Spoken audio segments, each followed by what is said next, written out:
Welcome to the Learning Pines YouTube. We hope this video helps.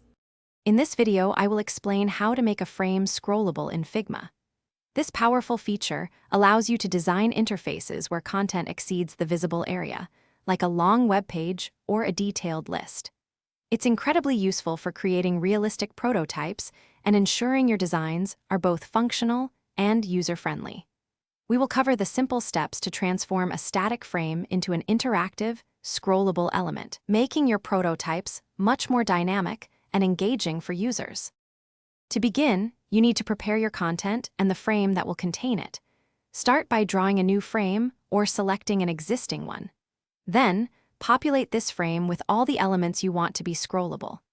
The key here is to make sure your content, whether it's a long list of items or a tall image, extends past the visible boundaries of your chosen frame. This overflow is what will enable the scrolling effect later on.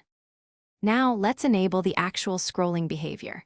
With your frame still selected, head over to the Prototype tab located in the right-hand sidebar. Within this panel, you'll find a section labeled Overflow Scrolling.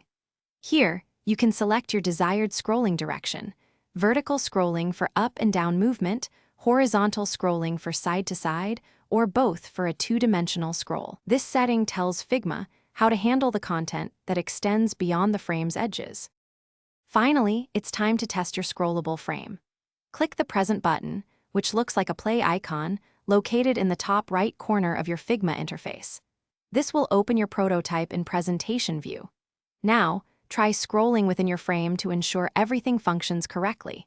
If the scrolling isn't smooth or doesn't behave as expected, simply return to the design canvas and make any necessary adjustments to your frame's dimensions or content positioning.